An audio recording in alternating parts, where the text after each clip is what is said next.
Friends, welcome to your own channel civils Tayari. आज की comprehensive news analysis में आप सबका स्वागत है। कॉम्प्रिहेंसिव न्यूज़ एनालिसिस शुरू करने से पहले हम डेली आंसर राइटिंग चैलेंज के क्वेश्चंस को देखेंगे। तो पहला क्वेश्चन है, social vaccine has depicted better outcomes than medical vaccines in humanity's fight with epidemics. Comment. मानव महामारी के साथ मानवता की लड़ाई में चिकित्सा वैक्सीन की तुलना में सामाजिक वैक्सीन ने बेहतर परिणामों को दर्शाया है। टिप्पणी कीजिए। क्वेश्चन नंबर 2 है हमारा, an equitable multilateral world order shall be a new normal in a post covid world. Elaborate. एक समान बहुपक्षीय विश्व व्यवस्था कोविड-19 दुनिया के बाद एक नई स्थिति होगी, इसे विस्तृत करें। तो ये दो क्वेश्चंस आज हम सॉल्व करेंगे अपने स्टैटिक और करंट पोर्शंस की हेल्प से। तो चलिए शुरू करते हैं। तो हमारा जो क्वेश्चन नंबर 1 है वहाँ पे सोशल वैक्सीन और कोविड की बात की गई है। आईबीसी मॉडल अगर देखें तो इंट्रोडक्शन में हमें पहले बताना है कि सोशल वैक्सीन एक्चुअली होती क्या है। फिर हम इंट्रोडक्शन में ही एक दो लाइन देंगे कि पहले ये कहाँ कहाँ यूज़ हुई है। बॉडी में हम बताएंगे क्या क्या लेवल होता है सॉल्यूशन का, किस किस लेवल पे हम जो है सोशल वैक्सीन को डेवलप कर सकते हैं। साथ साथ फिर हम ये भी बताएंगे बॉडी के अंदर कि हम फ़िलहाल कौन कौन सी सोशल वैक्सीन स्ट्रैटेजीज़ को यूज़ कर सकते हैं। उसके अलावा हमारी जो करंट स्ट्रैटेजी है उसके हम एक दो लाइन में हम क्रिटिसिज्म करेंगे उसका, और सोशल वैक्सीन की हम सुपीरियॉरिटी को देखेंगे। उसके बाद फाइनली हम कंक्लूड करेंगे वे फॉरवर्ड के रूप में कि हम और क्या कर सकते हैं। तो उस बेसिस पे अब हम आंसर को देखेंगे। तो हमारा पहला है इंट्रोडक्शन। इंट्रोडक्शन में हमें क्या डालना है कि सोशल वैक्सीन क्या होती है। आप चाहें तो और भी कुछ डाल सकते हैं, बट बेसिकली आपको सोशल वैक्सीन क्या होती है ये तो देना ही होगा क्योंकि ये एक नया एकदम से कॉन्सेप्ट है और डेफिनेशन जल्दी कोई देता नहीं है इसकी। तो इसीलिए इसकी जो है जो मेडिकल डेफिनेशन है सोशल वैक्सीन की, जो कि आपके नारायण जी के द्वारा जो है डेवलप की गई थी। ये पहले नारायण आर जो है पहले ऐसे साइंटिस्ट थे, रिसर्चर थे, जिन्होंने सोशल वैक्सीन की जो है सुपीरियॉरिटी को दर्शाया था और उन्होंने एक बहुत अच्छी रिसर्च की है सोशल वैक्सीन को लेकर के। तो उन्होंने क्या डेफिनेशन दी थी सोशल वैक्सीन की, आप उनका नाम भी डाल सकते हैं, नारायण आर है इनका नाम, नारायण आर। इन्होंने एक रिसर्च की थी 1994 में। इस रिसर्च में इन्होंने जो है सोशल वैक्सीन का जिक्र किया था, तो आप इसको डाल सकते हैं। तो सोशल वैक्सीन क्या है? सोशल वैक्सीन एक सोशल ओरिएंटेड मॉडल है हेल्थ प्रोग्राम का, जहाँ पे जो है हेल्थ की जो प्रॉब्लम है उसकी रूट कॉज को जो है स्ट्राइक किया जाता है और रिसोर्सेज की बर्बादी को रोका जाता है। बायोमेडिकल जो रिडक्शनिस्ट स्ट्रैटेजी होती हैं उसमें सोशल रिसोर्सेज की हमारी बर्बादी होती है, उसको रोकने के लिए हम सोसाइटियल ओरिएंटेड मॉडल जो है बनाते हैं हेल्थ प्रोग्राम का। इसको जो है सोशल वैक्सीन कहा जाता है, जिससे कि इनका जो इम्पैक्ट हो सके वो ज़्यादा बढ़िया इम्पैक्ट हो सके। तो सोशल वैक्सीन आपकी जो है इससे पहले तीन जो है अलग अलग एपिडेमिक्स में डेवलप की गई है इंडिया के अंदर। एक तो ट्यूबरक्लोसिस के लिए डेवलप की गई थी, एक HIV के लिए डेवलप की गई थी, और ये सबसे सफल स्ट्रैटेजी थी। एक्चुअली यहाँ से हमने जो है सोशल वैक्सीन नाम देना शुरू किया है। TB के लिए भी डेवलप की गई थी, बट उस वक्त नेमिंग नहीं की गई थी। ट्यूबरक्लोसिस के वक्त इसको सोशल वैक्सीन नाम नहीं दिया था। और तीसरा आपका जो है ये मलेरिया की फाइट में भी इसका यूसेज होता है। तो ये 3 डिजीज़ हैं जहाँ पे हम सक्सेसफुली सोशल वैक्सीन का यूसेज कर चुके हैं। अब सोशल वैक्सीन में किस किस लेवल पे एनालिसिस होती है, सबसे पहले हम देखते हैं इमीडिएट हमारा जो सरफेस प्रॉब्लम क्या है। सरफेस प्रॉब्लम होती है इन्फेक्शियस डिजीज़, जो कि जर्म थ्योरी से आती है। अब इसका सोल्यूशन क्या होगा? हर प्रॉब्लम के लिए अलग अलग सोल्यूशन होगा। कोविड की अगर बात करें तो कोविड के लिए हम PCR टेस्ट से देखते हैं कि हमें इन्फेक्शियस डिजीज़ है या नहीं है। फिर हमारा इमीडिएट कॉज क्या है? इमीडिएट कॉज ये है कि हम लोग सोशल मिक्सिंग कर रहे हैं और इससे जो है कम्युनिटी लेवल ट्रांसफ़र हो रहा है। तो इसका सॉल्यूशन क्या कर सकते हैं? गवर्नमेंट ने जो कर रखा है सोशल डिस्टेंसिंग, लॉकडाउन, ये हमारा जो है इमीडिएट सॉल्यूशन, इमीडिएट कॉज को रोकने के लिए इमीडिएट सॉल्यूशन हम देखते हैं। बेसिक कॉज क्या है? रूट कॉज क्या है? रूट कॉज है एरोसोल बेस्ड ये स्प्रेड है इसका, और इसका सोल्यूशन क्या हो सकता है? लॉन्ग टर्म में इसका जो सोल्यूशन है, घर में हम बैठ नहीं सकते हर वक्त, है ना। सोशल डिस्टेंसिंग को मेंटेन करना इंडिया में बहुत डिफ़िकल्ट है। PCR टेस्ट सबके लिए हम कर नहीं सकते, 130 करोड़ की हमारी पॉपुलेशन है। तो हमारा क्या सोल्यूशन और हो सकता है? तो हमारा सोल्यूशन हो सकता है मास्क और सैनिटाइज़र का प्रॉपर यूसेज। तो ये हमारी अलग अलग लेवल ऑफ एनालिसिस है। अब क्या स्ट्रैटेजीज़ हम यूज़ कर सकते हैं? सकते हैं। पहली स्ट्रैटेजी है हम कम्युनिटी लेवल एम्पावरमेंट कर सकते हैं लोगों का, जिससे कि हम मॉनिटर कर सकें प्रिवेंशन स्ट्रैटेजीज़ को कम्युनिटी के लेवल पे। जैसे कि आपने देखा होगा नॉर्थ ईस्ट के अपने स्टेट्स में हो रहा है, नॉर्थ ईस्ट के विलेजेस में जो है कम्युनिटी लेवल पे एल्डर्स जो है एक साथ मिलकर के, और इसको रेड आर्मी पे उन्होंने नाम दिया था। तो रेड आर्मी नाम की एक जो है एल्डर्स की मतलब गाँव के बुजुर्गों की एक वो है एसोसिएशन है, जो विलेज के अंदर जो है कोविड को स्प्रेड करने से रोक रहा है, अवेयरनेस प्रोग्राम चला करके और प्रिवेंशन स्ट्रैटेजीज़ को स्ट्रिक्टली इम्प्लीमेंट करा करके। दूसरा आपका लोकल लेवल पीयर एजुकेशन हम कर सकते हैं, यूनिवर्सलाइजेशन हाइजीन प्रैक्टिसेस का। तो इसके लिए हम जो है हमें जो है पब्लिक एजुकेशन करना होगा, जहाँ पर मास लेवल पर हम लोगों को समझाएं कि हाइजीन प्रैक्टिसेस यूनिवर्सल होनी चाहिए। हाथ जो है हमें सोप से साफ़ करने हैं, लोगों से हमें डिस्टेंस मेंटेन करके रखना है, और साथ साथ मास्क का यूसेज जो है हमें यूनिवर्सलाइज करना है। फिर लाइफ स्किल एजुकेशन देनी है हमें बच्चों को और एल्डरली लोगों को, स्पेसिफिकली मास्क के यूसेज से और बाहर ना निकले इसलिए, जिससे कि वो खुद को और अपनी फैमिली की हेल्थ को खतरे में ना डालें। फिर हमें स्ट्रेंथन करना है प्राइमरी हेल्थ केयर एक्सेस को, क्योंकि अगर कोई ज़रा सा भी बीमार है और वो तुरंत अगर एक्सेस ले लेता है प्राइमरी हेल्थ केयर को, तो वहाँ पे डायग्नोसिस हो सकती है, और डायग्नोसिस के बेसिस पर हम जो है फिर ट्रीटमेंट्स अपने चालू कर सकते हैं। तो प्राइमरी हेल्थ केयर एक्सेस काफ़ी इंपॉर्टेंट है। केरला से हमने ये सीखा, केरला के मॉडल में अगर आप देखें तो प्राइमरी हेल्थ केयर एक्सेस वहाँ पे ऑलमोस्ट यूनिवर्सल है। इसी वजह से केरला काफ़ी एक सक्सेसफुल स्टेट रहा है कोविड को कंट्रोल करने में। तो प्राइमरी हेल्थ केयर एक्सेस हमारा सही होना चाहिए। फिर हम कम्युनिटी और लोकल लेवल प्रिवेंशन स्ट्रैटेजीज़ बना सकते हैं, जैसे कि खुदौल इनिशिएटिव था मणिपुर का, एक एनजीओ ने चालू किया था। फिर हम जो है बाकी स्ट्रैटेजीज़ को लर्न कर सकते हैं, फॉर एग्जांपल आगरा मॉडल को हम यूज़ कर सकते हैं। तो इस तरह से हमें जो है स्ट्रैटेजीज़ बनानी है हमारी कम्युनिटी लेवल पर के स्प्रेड को रोकने के लिए, जो भी हमारी कम्युनिटी लेवल पर काम करे।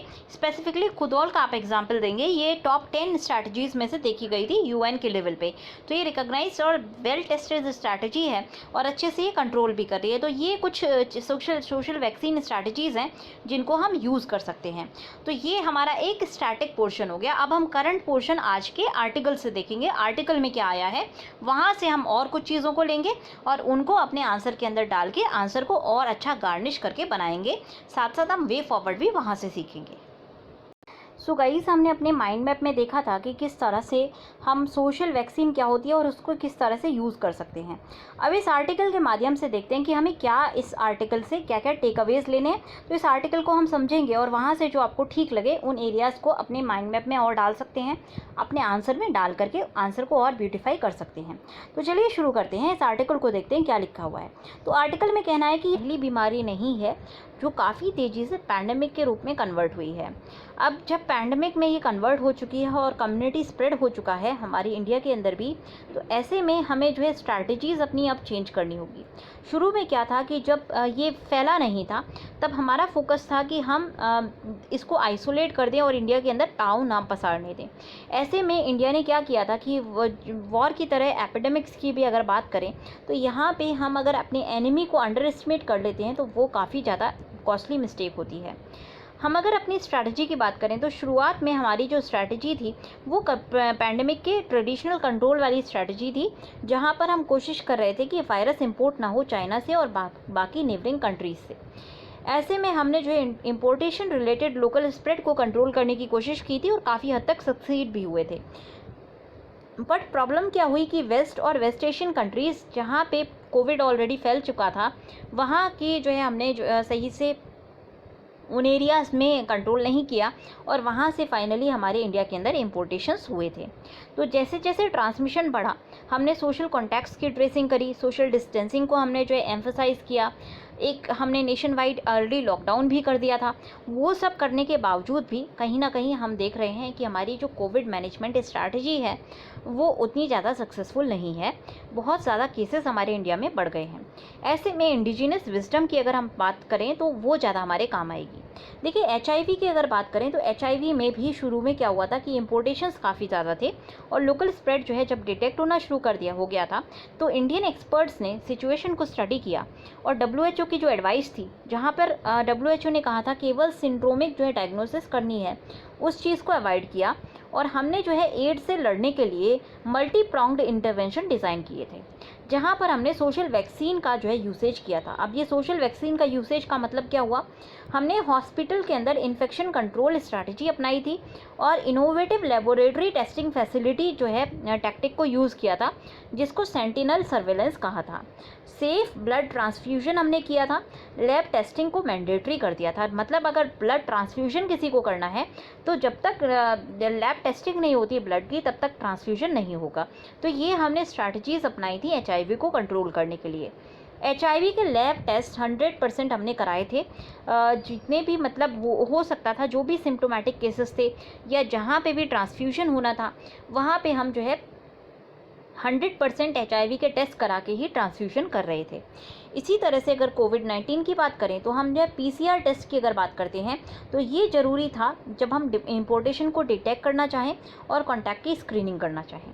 अब डिजीज़ के डायग्नोसिस की बात करें तो फिजिशियंस और क्लिनिकल क्राइटेरिया जो है एडुकेट होता है।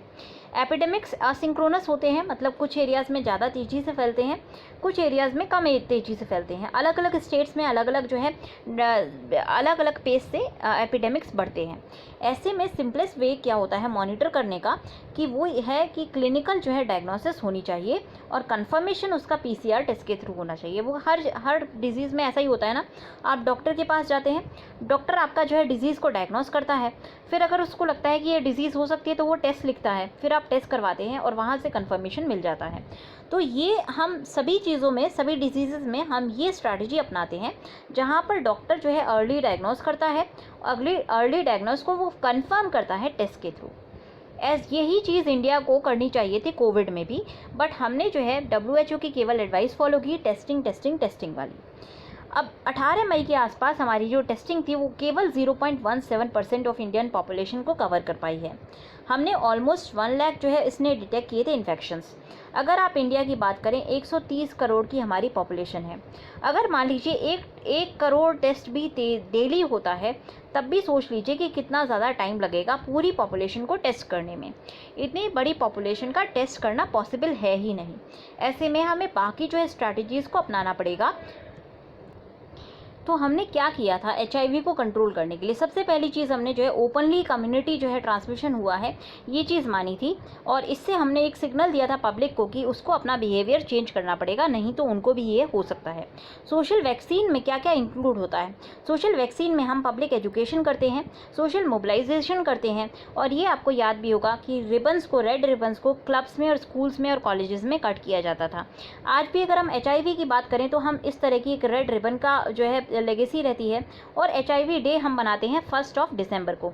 तो ये कहीं ना कहीं एक कम्युनिटी मतलब सोशल लेवल पे स्किल्स को डेवलप करना और सोशल लेवल पे एक जागृति लाने के लिए हमने ये सब चीज़ें की थी, जिससे कि लोग डरे नहीं बल्कि अपना प्रिवेंशन करें। और बहुत ज़्यादा मासिव हमने कैंपेनिंग की थी पब्लिक को समझाने के लिए कि उनको क्या करना है।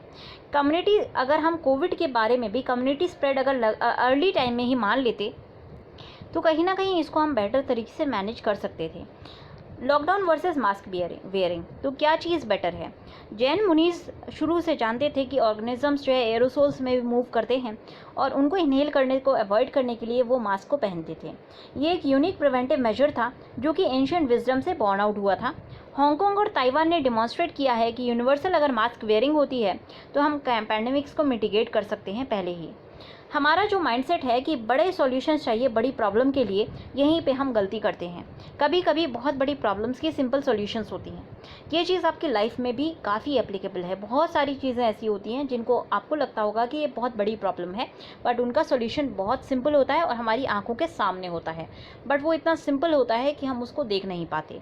यही चीज़ हमारी जो है कोविड में हम देख सकते हैं। एक सिंपल सॉल्यूशन जो है वो लॉकडाउन की जगह एक दूसरा सिंपल सॉल्यूशन हो सकता था कि हम मास्क वेयरिंग को यूनिवर्सलाइज करें, मैंडेटरी करें। अगर हम ऐसा करते तो कर्व जो है बेटर तरीके से मैनेज हो सकती थी, क्योंकि लॉकडाउन काफ़ी लीकी रहा है, काफ़ी जो है सही से मैनेज नहीं हुआ है और हमारी कम्युनिटी लेवल बहुत सारे क्लस्टर से स्प्रेड हुए, सुपर स्प्रेडर्स हो गए। तो एक अगर हम यूनिवर्सलाइजेशन ऑफ मास्क कर देते और कहीं ना कहीं जैसे हमने एक स्वच्छ भारत अभियान के वक्त हमने जो है एक मैकेनिज़्म शुरू किया था, जहाँ पे हमने जो है मास लेवल एजुकेशन किया था और पब्लिक शेमिंग और नेमिंग की थी उन लोगों की जो लोग मास्क नहीं वेयर कर, जो लोग जो है खुले में शौच कर रहे थे। उसके बाद उनके बिहेवियर में चेंज एक नोटिस किया गया था। यही चीज़ हम इसमें भी कर सकते थे और उससे हमें बेटर रिजल्ट्स मिल सकते थे। वॉइस क्लिनिशियंस जो है उसके अलावा हम और क्या कर सकते हैं, हम कुछ जो भी अच्छे क्लिनिशियंस होते हैं वो क्लिनिकल डायग्नोसिस के वक्त पता लगा लेते हैं कि क्या क्या डिजीज़ हो सकती हैं। वो पेशेंट की हिस्ट्री देखते हैं, फिजिकल फाइंडिंग्स देखते हैं और उसके बाद लेबोरेटरी टेस्ट को रिकमेंड करते हैं और उसके बेसिस पे ट्रीटमेंट को इनिशिएट करते हैं। लेबोरेटरी टेस्ट जो है केवल कंफर्म करता है उनकी क्लिनिकल डायग्नोसिस को। लेबोरेटरी टेस्ट जो है किसी भी बाकी डिजीज़ में आपने पहली चीज़ नहीं देखी होगी कि पहले आप लेबोरेटरी टेस्ट कराइए उसके बाद डायग्नोसिस होगी, ऐसा नहीं होता है। यूजुअली हमें कोई प्रॉब्लम होती है, हम डॉक्टर के पास जाते हैं, डॉक्टर डायग्नोस करता है और उस डायग्नोसिस को कंफर्म करता है टेस्ट से। यही चीज़ कोविड-19 के साथ भी हमें करनी चाहिए थी। स्पेसिफिक एपिडेमियोलॉजिकल और क्लिनिकल क्राइटेरिया होता है जो कि हम यूज़ कर सकते थे क्लिनिकल डायग्नोसिस के लिए कोविड-19 की। पीसीआर यूज़फुल है उसको कंफर्म करने के लिए। होम क्वारंटाइन कराना था सभी लोगों का जिनकी माइल्ड सिम्टम्स हैं और ये चीज़ काफ़ी सिंपल भी है, सेफ भी है। मेडिकल सुपरविजन और डेली फ़ोन कॉल्स के थ्रू असाइन डॉक्टर्स के द्वारा की जा सकती थी। फॉर एग्जांपल किसी को अगर डिफ़िकल्टी है ब्रीदिंग में तो एक चेस्ट या एक्सरे या सीटी स्कैन जो है आइडेंटिफाई कर देता है निमोनिया को। ऐसी अप्रोच को के ज़्यादा गेन्स हैं और उसका कम एक्सपेंस होता है। अभी अगर आप एक्सपेंस की बात करेंगे तो काफ़ी ज़्यादा जो है गवर्नमेंट ने स्पेंड किया है लोगों की टेस्टिंग को लेकर के। ऑलमोस्ट 22 लाख लोग जो है टेस्ट किए गए हैं और इससे केवल जो है उसमें से केवल जो है आपके 4% के आसपास पॉजिटिव निकले थे। तो पीसीआर काफ़ी सारे लोगों को, इन्फेक्टेड लोगों को मिस भी कर सकता है क्योंकि हमने उनकी डायग्नोसिस ही नहीं की है। तो ओरिजिनल जो टेस्टिंग पॉलिसी है उसमें थोड़ा सा हम चेंज ला सकते हैं। उस वक्त सही थी जब इन्फेक्शंस कम थे। अब जब कम्युनिटी लेवल इन्फेक्शन है तो टेस्टिंग को प्राइमरी ना बना करके बाकी हम स्ट्रैटेजी और specifically social vaccine, social control mechanisms को हम यूज़ कर सकते हैं। तो मॉर्टेलिटी रिस्क किसको है? देखिए, जो लोग 60 से ऊपर हैं या जिसको डायबिटीज़ है, हाइपरटेंशन है, हार्ट डिजीज़ है, क्रॉनिक रेस्पिरेटरी डिजीज़ है या ओबेसिटी है, उसको जो है ज़्यादा मॉर्टेलिटी रिस्क है और इसीलिए उनकी कोनिंग करनी है, मतलब उनको रिवर्स क्वारंटाइन करना है, मतलब उनको बाहर ही नहीं निकलने देना। स्पेसिफिकली जो लोग वल्नरेबल हैं और जो लोग बूढ़े हैं। कंट्रीज़ जहाँ पे ज़्यादा एल्डरली लोग रह रहे थे वहाँ पे हमने देखा है कि वहाँ पे ज़्यादा लोगों की मृत्यु भी हुई है। अगर हम बाकी जगह की बात करें तो वहाँ पे जो है मोर्टेलिटी रेट कम देखा गया जहाँ पे भी यंग पॉपुलेशन थी। तो सोशल वैक्सीन क्या करेगा, ये सोसाइटी को जो है प्रोटेक्टिव नॉलेज प्रोवाइड करेगा कि क्या क्या प्रैक्टिसेस उनको यूज़ करनी है और किस तरह से जो है इस हेल्थ थ्रेट से हम काउंटर कर सकते हैं। सोशल मोबिलाइजेशन पब्लिक एजुकेशन के फॉर्म में आता है और यहाँ पे हम एटीट्यूड और बिहेवियर चेंज लाने की कोशिश करते हैं जिससे कि माइक्रोब का जो एक सोशल डिटर्मिनेंट है, माइक्रोब की जो स्प्रेडिंग है उसको कंट्रोल किया जा सके। जब बच्चों को और एडल्ट्स को ये रियलाइज़ किया जाएगा कि मास्क वेयरिंग उनकी फैमिली को प्रोटेक्ट करेगा तो कोई भी मास्क वेयर करने से मना नहीं करेगा। सोशल वैक्सीन जो है सिटीजन्स को अपडेटेड रखता है और ऑथेंटिक इन्फॉर्मेशन उनको प्रोवाइड करता है। साथ साथ उनको ये भी कन्विंस करता है कि उनको बिहेवियरल चेंजेस लाने पड़ेंगे जिससे कि उनकी हेल्थ, उनकी फैमिली की हेल्थ, नेशन की हेल्थ और इकोनॉमी की हेल्थ को जो है मेंटेन करके रखा जा सके। ये करने के लिए गवर्नमेंट को सप्रेस करना होगा सोशल टॉक्सिन्स को और लोगों को कन्विंस करना होगा कि ये जेन्युइन कंसर्न है। सोशल मोबिलाइजेशन हमारा मेन स्टे है कोई भी कम्युनिटी ट्रांसमिशन के अगेंस्ट। जैसे कि हमने HIV के लिए किया था 1986 में, वहाँ पे हमने क्लियर गाइडलाइंस दिए थे मेडिकल प्रोफेशनल्स को कि किस तरह से हॉस्पिटल रिलेटेड ट्रांसमिशन को प्रिवेंट करना है। एजुकेशनल एफर्ट्स किए थे, इंटीग्रेटेड हमने जो है सोशल वैक्सीन की थी, सोसाइटी को गैल्वनाइज किया था HIV के ट्रांसमिशन के अगेंस्ट और इम्यूनिटी का जो है हमने बूस्ट कराने की कोशिश की थी। सोशल वैक्सीन एक लेगेसी है HIV कंट्रोल की। तो एक प्रैक्टिकल प्लेटफॉर्म क्या हो सकता है? प्रैक्टिकल प्लेटफॉर्म ये होगा कि एक कोविड कमेटी हो हर डिस्ट्रिक्ट में और वहाँ पे रिप्रेजेंटेशंस होना चाहिए सिविल एडमिनिस्ट्रेशन का, हेल्थ मैनेजमेंट प्रोफेशनल्स का, इंडस्ट्री प्रोफेशनल्स का, बिजनेसेस का, एजुकेशनल इंस्टीट्यूशंस का और मेजर NGOs का। वॉलंटरी ऑर्गेनाइजेशन जैसे कि रोटरी क्लब हुआ या लायंस क्लब हुआ, ये आइडेंटिफाई करेंगे फैसिलिटेटर्स को और डेटरेंट्स को जिससे कि प्रिवेंटेड प्रोसेसेस को और प्रैक्टिसेस को इवॉल्व किया जा सके लोकल रेलिवेंट सॉल्यूशंस के बेसिस पर, जिससे कि हम कोविड को अभी कंट्रोल कर सकें। यहाँ पे हम ये जो है लेटर इवॉल्व होकर के डिस्ट्रिक्ट डेवलपमेंट कमेटी में कन्वर्ट हो सकती है पोस्ट कोविड-19 फ्यूचर में। वाइडर एजेंडा ये होगा कि यहाँ पे इनके फ्रूट्स ऑफ लेबर की वजह से इम्प्रूव्ड हेल्थ मिलेगी, एजुकेशन इम्प्रूव हो पाएगी, nation wide implementation visionary concept का जैसे कि स्वच्छ भारत का, माइक्रोबियल क्लीननेस के लिए घर पर और बाकी प्लेसेस में भी हो पाएगा, ह्यूमन कॉन्ग्रीगेशन में भी हो पाएगा। हमारे पास इस वक्त एक यूनिक अपॉर्चुनिटी है जहाँ पे हम एक नई स्क्रिप्ट को, नैरेटिव को और नई स्क्रिप्ट को जो है डेवलप कर सकते हैं, जिससे कि हम इस प्रेजेंट स्ट्रगल से बाहर निकल सकें। ये एक नई लेगेसी हो। तो हमारा जो सेकंड क्वेश्चन है वो कहता है कि इक्विटेबल मल्टीलेटरलिज्म एक नए कोल्ड वॉर की रियलिटी होगा। तो हम देखेंगे कि किस तरह से हम इक्विटेबल मल्टीलेटरलिज्म को सेट कर सकते हैं। तो मल्टीलेटरलिज्म बेसिकली होता क्या है? मल्टीलेटरलिज्म का मतलब है जब बहुत सारी कंट्रीज़ मिल करके एक साथ कोऑपरेट करके काम करती हैं। हम जो है एक प्रेशर ग्रुप्स के फॉर्म में अगर काम करते हैं इंटरनेशनल लेवल पे, तो उसको मल्टीलेटरलिज्म कहा जाता है। अब यहाँ पे जो यूएन की ग्रुपिंग हो गई या G7 की ग्रुपिंग हो गई, G20 की ग्रुपिंग हो गई, ब्रिक्स की ग्रुपिंग हो गई, SCO हो गया, ये सारे मल्टीलेटरल आपके वर्ल्ड ऑर्डर्स हैं। अब अगर मल्टीलेटरल वर्ल्ड ऑर्डर की बात करें तो यूएन जो है आपका प्राइमरी मल्टीलेटरल वर्ल्ड ऑर्डर है। पर यूएन और यूएन से रिलेटेड जितनी भी एजेंसीज़ हैं, कहीं ना कहीं या तो इनकी अगर बात करें पिछले जब से इनका इस्टेब्लिशमेंट हुआ है तब से अगर इनकी हम समीक्षा करेंगे या इनको अगर हम एनालाइज करें, तो हम ये फाइंड करेंगे कि इनमें से जैसे फॉर एग्जांपल यूएन की अगर हम बात करते हैं तो यूएन में बहुत सारी कमियां हैं। कमी क्या है? अगर आप UNSC की बात करें जो कि काफ़ी इम्पॉर्टेंट और काफ़ी जो है काफ़ी मजबूत संस्था है यूएन की, वहाँ पे एक आपका वीटो का सिस्टम है। तो ये वीटो का सिस्टम क्या हुआ? ये वीटो का जो सिस्टम है ये बाकी कंट्रीज़ को एक्सक्लूड कर देता है। तो ये एक्सक्लूजन सिस्टम है यहाँ पे। सिमिलरली अगर आप WHO की बात करेंगे तो WHO में चाइना के दबाव में ताइवान को एक्सक्लूड करके रखा गया है। तो ये हमारा एक इक्विटेबल वर्ल्ड और मल्टीलेटरल वर्ल्ड ऑर्डर नहीं है। अब न्यू कोल्ड वॉर की अगर हम बात करें तो चाइना और USA का आमने सामने आने से एक नया कोल्ड वॉर की आशंका जारी है। ये चीज़ हमारा नहीं कहना है, ये खुद चाइना ने एजर्ट किया था कि USA उसके साथ नए कोल्ड वॉर में आना चाह रहा है या नए कोल्ड वॉर जैसे हालत बना रहा है। तो जब एक नया कोल्ड वॉर ऑन दी हॉराइज़न है और हम अपनी बाउंड्री को शेयर करते हैं एक ऐसी कंट्री के साथ जो नए कोल्ड वॉर में USA को पूरा चैलेंज करने के लिए तैयार है, तो ऐसे में इंडिया को एक स्ट्रॉन्ग रोल प्ले करना होगा। मल्टीलेटरलिज्म में ग्लोबल ट्रायम्विरेट बनाना होगा, जिससे कि हम कहीं ना कहीं ट्रायम्विरेट का मतलब ग्लोबल इस तरह की स्ट्रैटेजीज, तीन तिगाड़ा होता है ना, तिगड़ी, उसको जो है ट्रायम्विरेट कहा जाता है। तो हमें इस तरह की स्ट्रैटेजीज बनानी होंगी जिससे कि हम हर तरीके से अपने आप को सेफ गार्ड कर सकें। तो हमें क्या करना होगा? इसमें हम एक ट्रेड बेस्ड स्ट्रैटेजी हमें बनानी होगी, फिर टेक्नोलॉजी को हमें सामने रखना होगा और साथ साथ हमारे जो है एंशिएंट विजडम को भी हमें साथ में रखना होगा। तो हमें ट्रेड के बेसिस पे हमें अपने आप को स्ट्रेंथन करना है, टेक्नोलॉजिकली हमें स्ट्रेंथन करना है और हमारी जो सॉफ्ट पावर है उसको यूज़ करके एक मल्टीलेटरल वर्ल्ड ऑर्डर क्राफ्ट करना है। अदरवाइज़ हम दोबारा से अपने आप को अलग थलग पाएंगे इस वर्ल्ड के सेंटर स्टेज में, जहाँ पर एक जो है नया cold war almost on the horizon है। और ये जो कोल्ड वॉर है ये ट्रेड के बेसिस पे नहीं लड़ा जाएगा, ये आपकी जो है टेरिटरी के बेसिस पे, सॉरी, ये आपका टेरिटरी के बेसिस पे नहीं लड़ा जाएगा, ये टेक्नोलॉजी और ट्रेड के बेसिस पे लड़ा जाएगा। और टेक्नोलॉजी और ट्रेड की बात करें तो दोनों ही सुपर पावर्स इंडिया से आगे, काफ़ी आगे हैं, ट्रेड के मामले में भी और टेक्नोलॉजी के मामले में भी। ऐसे में इंडिया को अपना रास्ता वेट करने के लिए काफ़ी ज़्यादा चीज़ों में काफ़ी ज़्यादा जो है मशक्क़त करनी पड़ेगी। तो ऐसे में हमारे पास जो है अपॉर्चुनिटीज़ क्या हैं? तो जब भी आप इस तरह का बात करते हैं, अगर हम इंडिया की स्वॉट एनालिसिस करें, इस वाले आंसर में हम इस तरह से भी फ्रेम कर सकते हैं, हम इंडिया की स्वॉट एनालिसिस कर सकते हैं। तो स्ट्रेंथ क्या है इंडिया की, वीकनेस क्या है इंडिया की, अपॉर्चुनिटी क्या है, थ्रेट क्या है।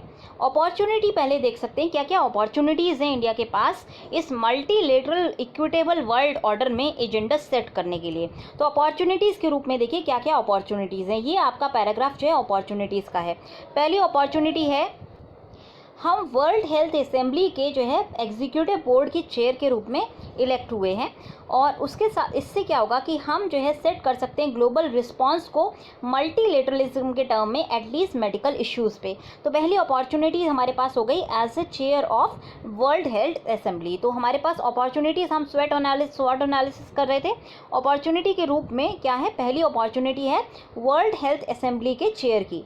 दूसरी अपॉर्चुनिटी हमारे पास है कि हम यूनाइटेड नेशंस जनरल असेंबली में अभी रिसेंटली एक जो है समिट होगी जहाँ पे डिस्कशन होगा द फ्यूचर वी वांट के रूप में। तो यहाँ पे हम अपने ये एक जो है ऐसा फोरम है जहाँ पे सारी कंट्रीज़ होंगी और इस सभी कंट्रीज़ के सामने we can present India's stand point. हम इंडिया का स्टैंड पॉइंट प्रेजेंट कर सकते हैं कि इंडिया का क्या स्टैंड पॉइंट है in the future we want. हमारा क्या स्टैंड पॉइंट है कि हम किस तरह का फ्यूचर चाहते हैं। दूसरी हमारे थर्ड अपॉर्चुनिटी हमारे पास है कि हम जो है यूनाइटेड नेशंस सिक्योरिटी काउंसिल की नॉन परमानेंट सीट को होल्ड करने वाले हैं 2021 में। So we are going to hold the UNSC seat in 2021। तो again it is an opportunity for us. Next opportunity हमारे पास है कि हम ब्रिक्स समिट को चेयर करेंगे 2022 में, 2021 में, नॉट 2022, 2021 में हम ब्रिक्स समिट को चेयर करेंगे और 2022 में हम G20 को होस्ट करेंगे। So we are going to host G20 in 2022, we are going to be a part of UNSC in 2021, we are going to be a chair of BRICS in 2021 और साथ साथ हम we are already a chair of world health assembly. तो ये सारी जो है chair होने की, ये सारी हमारे पास अपॉर्चुनिटीज़ हैं। All these are opportunities for India. तो इनको हम यूज़ करके क्या कर सकते हैं, we can set agenda setting हम यहाँ पे कर सकते हैं। और कोई भी अगर हमारे पास एक मल्टीलेटरल अगर आपको ऑर्डर बनाना है तो बहुत इंपॉर्टेंट होता है, very important to set the agenda. तो बहुत इंपॉर्टेंट होता है कि हम एजेंडा को सेट करें। तो ये हमारी अपॉर्चुनिटी हो गई। स्ट्रेंथ क्या है हमारे पास? स्ट्रेंथ है कि हमारा जो एक देखने का नज़रिया है, हमारी जो इंडिया की एस्पिरेशन है ग्लोबलाइजेशन की, वो है कि इंडियाज़ ग्लोबलाइजेशन मॉडल ये बेस्ड है ह्यूमैनिटी पर, फेयरनेस के ऊपर और इक्वालिटी के ऊपर। तो ये हमारी स्ट्रेंथ हो गई। क्योंकि देखिए अगर हम कल हमने बात की थी चाइना और इंडिया को हमने कॉन्ट्रास्ट किया था, वहाँ हमने देखा था कि किस तरह से China plays a diplomacy of debt as well as of money, जबकि इंडिया क्या करता है, इंडिया जो है सोशल कैपेसिटी बिल्डिंग करता है, India people to people contacts करता है।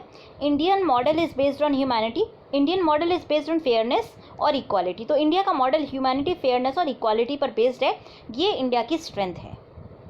तो हमारे पास थ्रेट क्या क्या हैं? देखिए ये जो चेंजिंग कॉन्टेक्स्ट है, यहाँ पे इंडिया को अपनी री इमर्जेंस देखनी है, साथ साथ उसको जो है चाइना का एक बड़ा थ्रेट है। We have a threat from China as well as from USA. China ने काफ़ी ज़्यादा हमसे जो है स्ट्राइक ले लिए आर्टिफिशियल इंटेलिजेंस के फील्ड में, अगर हम बात करें क्वांटम कंप्यूटिंग के फील्ड में, साथ साथ जो है ब्लॉकचेन टेक्नोलॉजी के फील्ड में, साइबर स्पेस में। तो ये सारी चीज़ों में चाइना हमसे जो है लीड ले चुका है। तो ये हमारे लिए थ्रेट है। स्ट्रेंथ में हम और क्या डाल सकते हैं? हम डाल सकते हैं हमारी ग्लोबल लीडरशिप को, ग्लोबल थॉट लीडरशिप को, जैसे कि नालंदा, हम जो है नालंदा की तरह सोच सकते हैं। एस्ट्रोनॉमिकल कंप्यूटेशन हमारी स्ट्रेंथ है, ज़ीरो का हमारा कंट्रीब्यूशन रहा है। आयुर्वेदा हमारी स्ट्रेंथ के रूप में हम यूज़ कर सकते हैं इसको। बुद्धिज़्म हो गया, योगा हो गया, अहिंसा हो गया, ये क्लोथिंग हो गई। ये सारी चीज़ें जो है हमारी जो है global leadership, past global leadership का एक एग्जाम्पल है, जिनको हम यूज़ करके रिवाइवल की तरफ जा सकते हैं और इनसे जो है सॉफ्ट डिप्लोमेसी हम कर सकते हैं। तो ये सॉफ्ट डिप्लोमेसी में हमारे काम आएंगे। अब क्लैश ऑफ वैल्यूज़ में अगेन हम थ्रेट की बात करते हैं।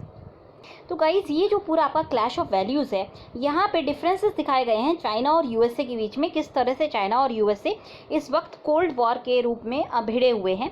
तो चाइना जो है यूएसए, अभी जब वर्ल्ड हेल्थ असेंबली एंड हुई थी तो चाइना को ब्लेम किया गया था यूएसए के द्वारा। साथ साथ चाइना ने भी अपना जो है वर्चस्व जारी रखने की कोशिश की थी और उसने जो डोनर रेसिपिएंट का रिलेशनशिप था डेवलपिंग और डेवलप कंट्री का, वो एंड करते हुए चाइना ने $2 बिलियन की जो है प्लेज एड दी है WHO को। तो ये कहीं ना कहीं शो करता है कि अब एजेंडा सेटिंग अकेला G7 के हाथ में नहीं रह गया है। जो भी यूएन के इंस्टीट्यूशंस हैं वहाँ पे अब G7 उतना पावरफुल नहीं है एजेंडा सेटिंग में, और एशियन कंट्रीज़ भी एजेंडा सेटिंग करने का काम कर सकती हैं। तो ये अगेन हमारे लिए अपॉर्चुनिटी है, क्योंकि हम इतने सारे फोरम्स में अगर हम चेयर का काम करेंगे तो we also can set an agenda. उसके अलावा अगर हम बात करें मल्टी डायमेंशनलिज्म की, तो कहीं ना कहीं जो दोनों जो वर्ल्ड पावर्स हैं, चाइना हो गई या यूएसए हो गई, ये कहीं ना कहीं अपने आप को world multi dimensional world forum में कहीं ना कहीं फॉल्टर करती हुई नजर आएंगी आपको। क्यों? क्योंकि देखिए यूएसए की अगर आप बात करेंगे तो यूएसए की मिलिट्री सुपीरियॉरिटी है, बट यूएसए कहीं ना कहीं अपने आप जो स्पेस उसने दे दिया है टेक्नोलॉजी के फील्ड में, इनोवेशन के फील्ड में और ट्रेड बैलेंसिंग के फील्ड में, ये स्पेस जो है चाइना को दे दिया गया है।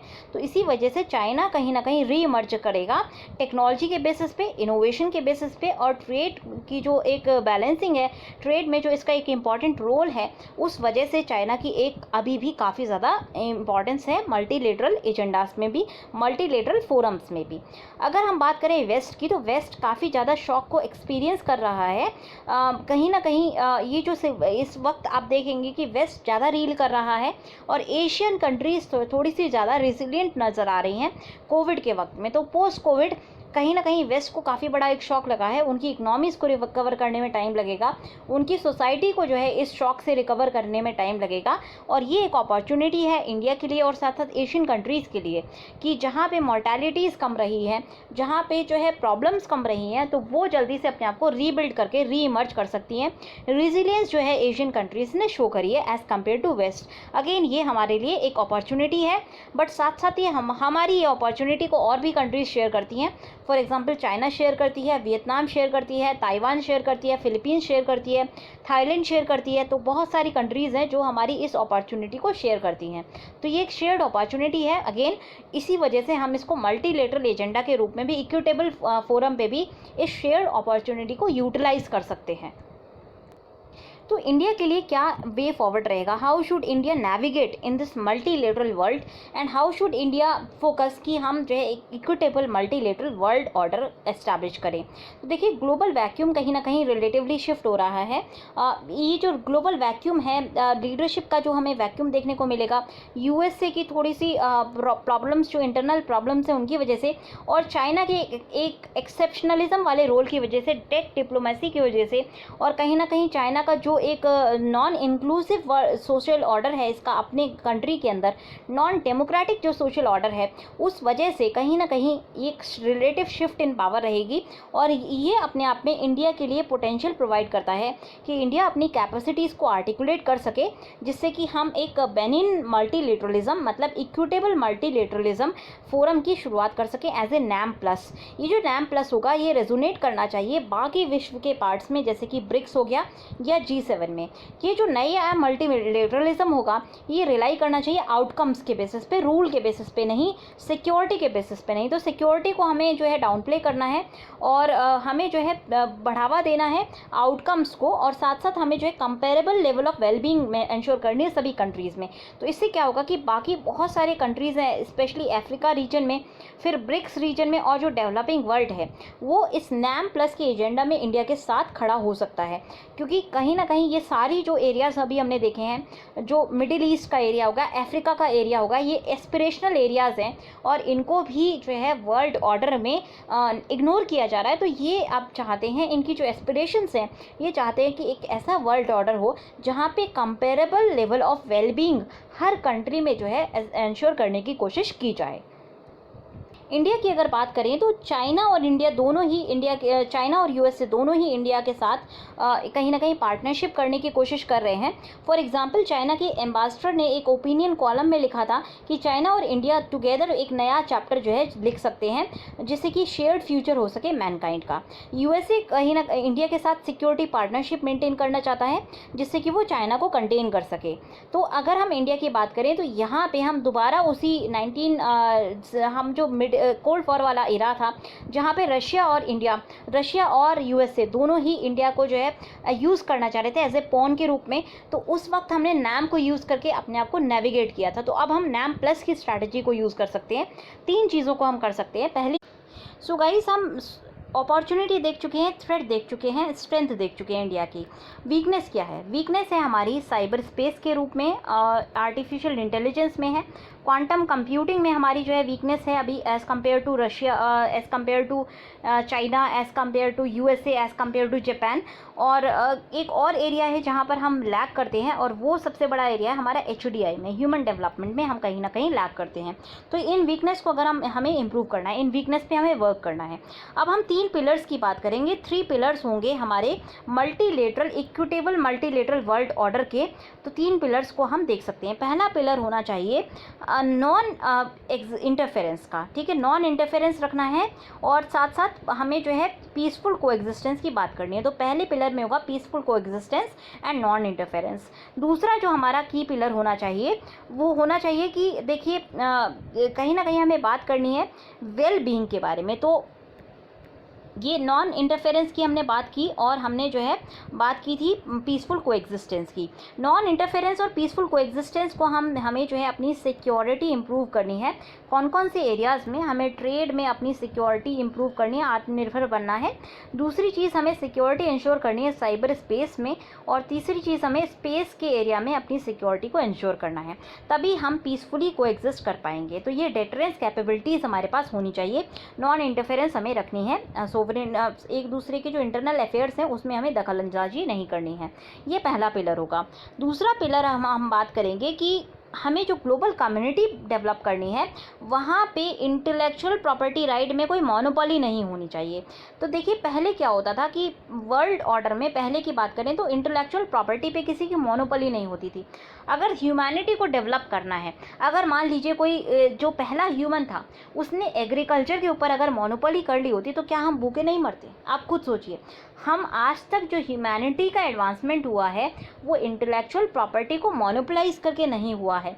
नॉलेज सिस्टम ऐसा होना चाहिए कि हम सबके साथ शेयर कर सकें, क्योंकि ये शेयर्ड फ्यूचर होता है, ये पब्लिक गुड्स होते हैं। पब्लिक गुड्स के ऊपर इंटेलेक्चुअल प्रॉपर्टी राइट मोनोपोलीज नहीं होनी चाहिए, तभी कोई ट्वीक करके और इनोवेशंस ला सकते हैं। हम हमेशा अपने पूर्वजों की नॉलेज पे बिल्ड ऑन करते हैं और बेहतर नॉलेज को क्रिएट करते हैं।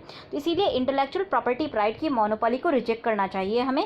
और तीसरा जो पिलर होगा वो होगा हमारा एंशिएंट सिविलाइजेशनल वैल्यूज़।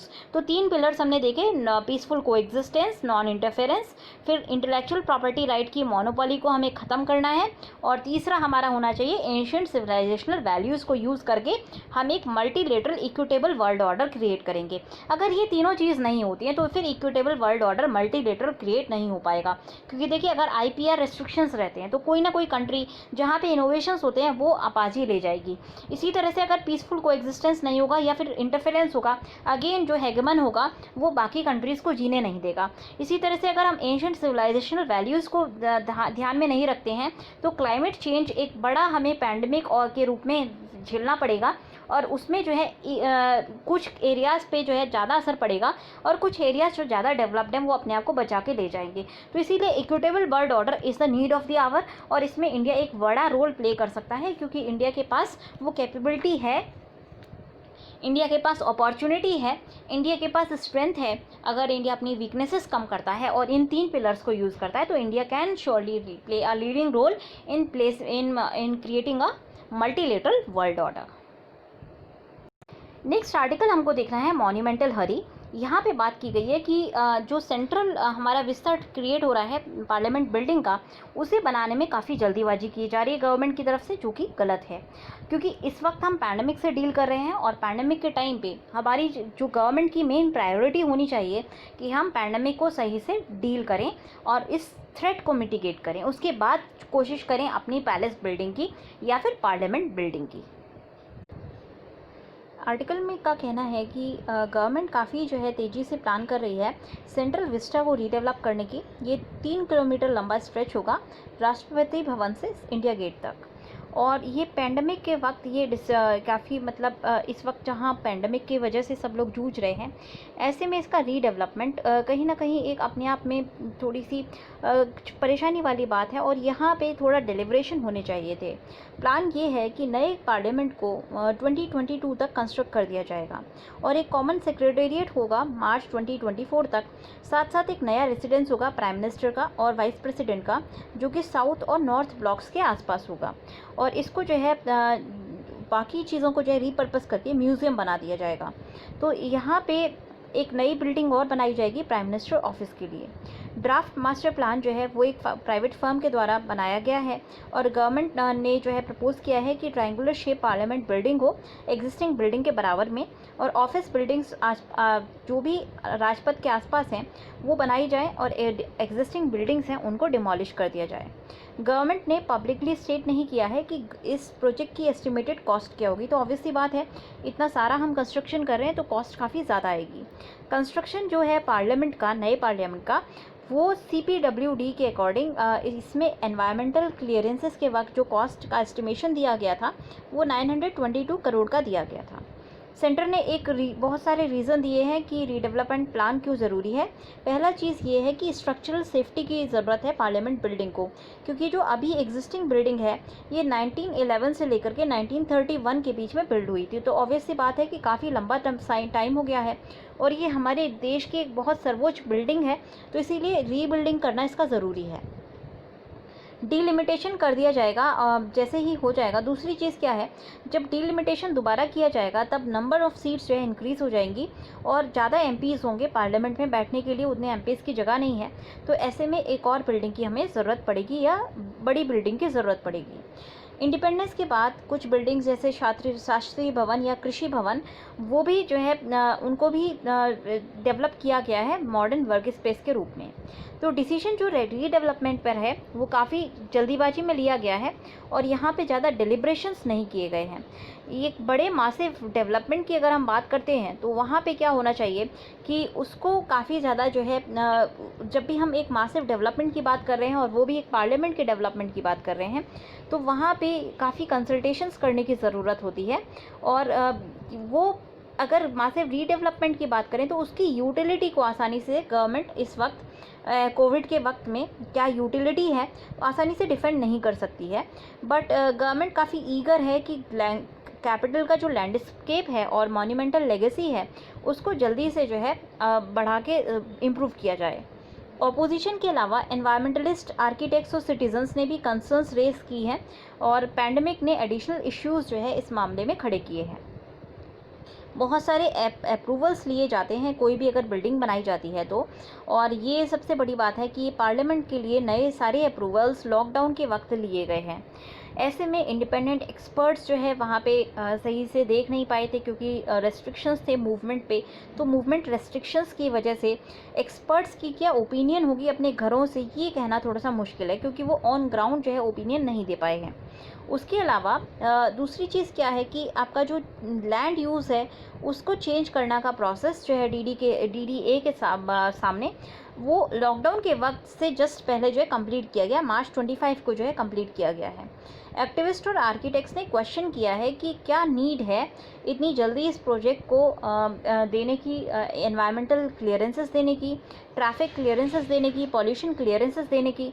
बहुत एक जल्दीबाजी में ये क्लियरेंसेस दी गई हैं और इसीलिए जो है एक रीज़न होना चाहिए कि अब जब हम पैंडमिक से जूझ रहे हैं, इकनॉमी काफ़ी जो है बैड शेप में है, ऐसे में हम दोबारा से सर्कमस्पेक्ट करें कि ये जो ग्रैंड आइडिया है ये शुरू से ही थोड़ा सा शेकी है और थोड़ा सा टाइम देना चाहिए, उसके बाद ही इसको दोबारा रीबिल्ड करना चाहिए और सोच समझ के रीबिल्डिंग का जो है काम करना चाहिए। क्योंकि रीबिल्डिंग अभी ऐसे टाइम पे करना ये एक, अगर हम बात करें जेस्चर वाइज भी या अगर हम सिंबॉलिक जेस्चर के रूप में बात करें तो देखिए माइग्रेंट का इशू अभी हुआ था, तो माइग्रेंट्स के लिए माइग्रेंट्स को क्या फ़ील होगा, अगर मान लीजिए आप माइग्रेंट होते तो आपको क्या फ़ील होता।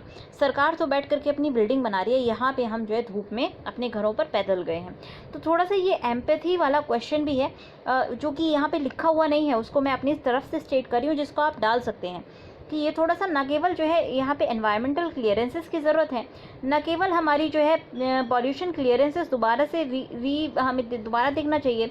तीसरी जो प्रॉब्लम आ रही है वो इकोनॉमिक प्रॉब्लम है कि इकोनॉमी जो है हमारी डिसेबल में है, ऐसे में इतना ज़्यादा खर्चा करना पार्लियामेंट पे कितना सही होगा। और फाइनल प्रॉब्लम ये है, एज ए गवर्नमेंट आपको जो है लोगों के लिए काम करना चाहिए। ऐसे में अगर आप एक सिंबॉलिक जेस्चर, कितनी भी नीड हो, ऐसे में अगर आप रीबिल्डिंग करते हैं तो कहीं ना कहीं, जैसे फ्रांस की जो है क्वीन ने कहा था कि जब उनसे कहा गया कि लोगों के पास खाने के लिए कुछ नहीं है, तो उन्होंने जो है एक बहुत ही अजीब सा आंसर दिया था और वो आज तक भी उसकी मजाक उड़ाई जाती है। तो इसी तरह से गवर्नमेंट को, डेमोक्रेटिक गवर्नमेंट को इस तरह का डिसीजन नहीं लेना चाहिए जहाँ पर उनको जो है इन चीज़ों के ऊपर क्रिटिसाइज़ किया जा सके।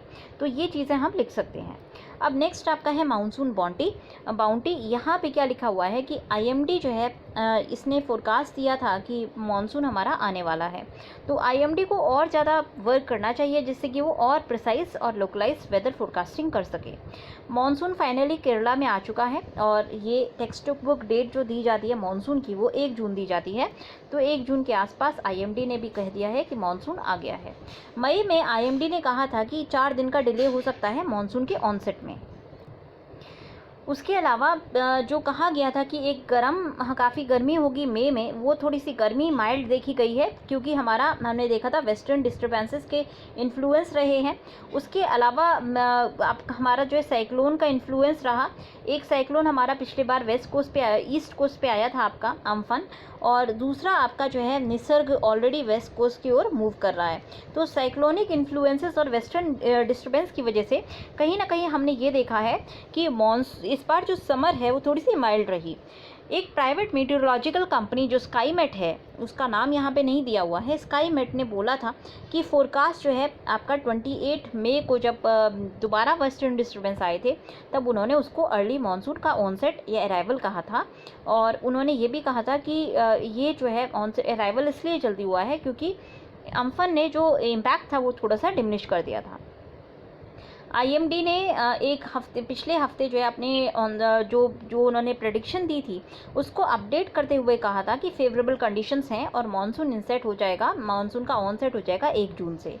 आईएमडी ने बहुत सारे क्राइटेरिया डिफाइन किए हैं कि कब हम ऑनसेट को कहते हैं।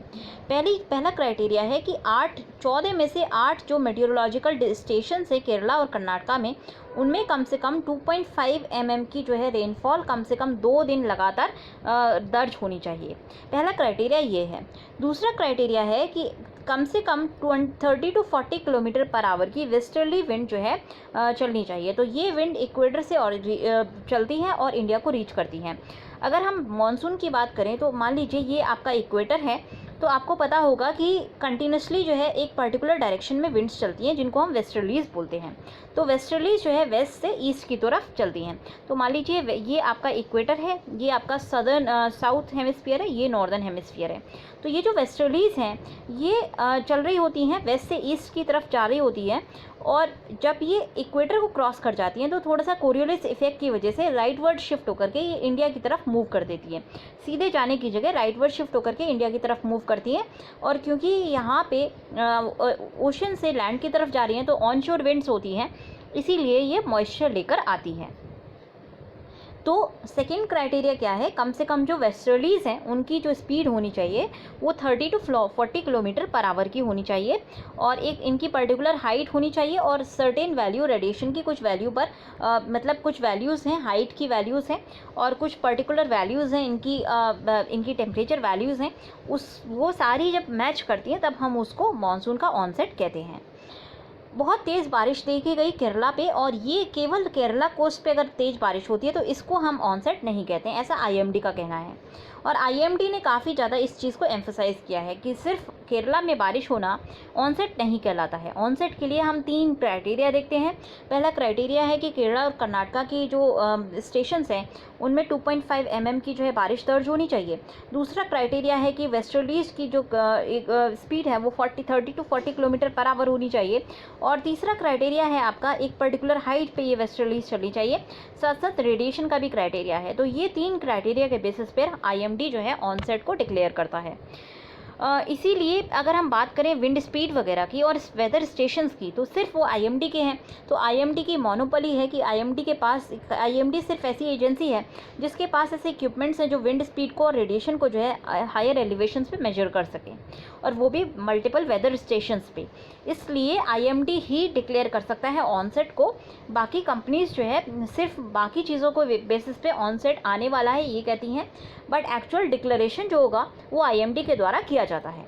आईएमडी की अगर बात करें तो एक साइंटिफिक ऑर्गेनाइजेशन है और इसको बहुत टफ कंपटीशन फेस करना पड़ता है डोमेस्टिक और इंटरनेशनल कंपनीज से, जो कि वेदर रिलेटेड सर्विसेज प्रोवाइड करती हैं। क्रॉप इंश्योरेंस की बात हो या पावर डिस्ट्रीब्यूशन की बात हो या फिर शॉर्ट रेंज फोरकास्ट हो, आईएमडी की अब कोई मोनोपोली इस चीज़ पे नहीं रह गई है। वेदर इन्फॉर्मेशन बहुत सारी कंपनीज हैं जो प्रोवाइड करती हैं, और बाकी कंपनीज की इस वजह से आईएमडी के ऊपर जो है एक कॉन्सिक्वेंस है कि आईएमडी को बाकी रोल्स के ऊपर भी, बाकी जो इसके मेजर रोल्स हैं उनके ऊपर भी एम्फसाइज करना पड़ता है। फॉर एग्जांपल इसको ये बताना पड़ता है कि मॉनसून किस तरह का लगेगा, आउटलुक क्या है मॉनसून का पैन इंडिया के ऊपर, और कितनी रेन होगी जुलाई और अगस्त में, जो कि की मंथ्स होते हैं समर क्रॉप के।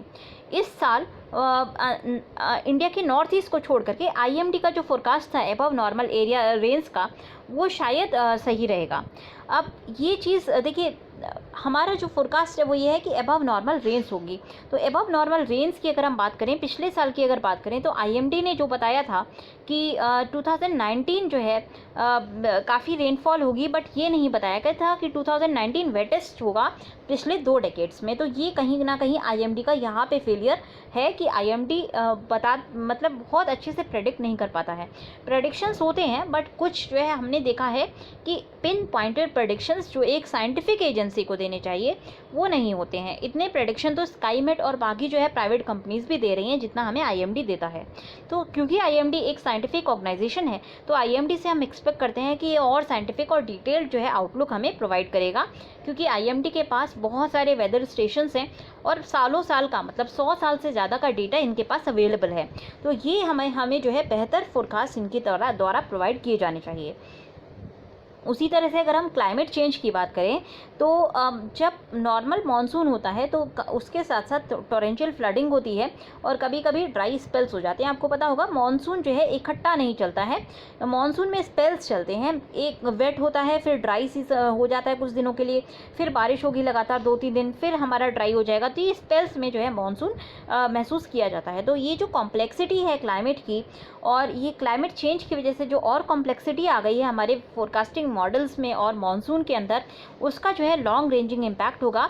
और ये ऐसा इम्पैक्ट हम लगातार दूसरे साल देख रहे हैं, जहाँ पर पिछले साल की जो एक अच्छी मानसून का स्पेल हुआ था, उसकी वजह से लोकस्ट का जो है प्लेग इंडिया में महसूस किया जा रहा है।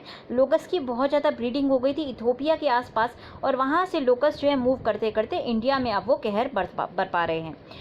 उसके अलावा ये जो एक मानसून का मतलब ये लोकस्ट जो है, हालांकि फसल अच्छी होगी क्योंकि मानसून अच्छा होता है तो फसल भी अच्छी होती है, बट फसल अच्छी होने की वजह से लोकस्ट का जो एक डेवलपमेंट है वो और ज़्यादा देखा जा सकता है। तो उससे जो है फूड सिक्योरिटी हमारी ज़रूरी नहीं है कि इंश्योर्ड रहे, क्योंकि लोकस्ट का प्लेग काफ़ी जो है सिवियर है पिछले 21 साल में।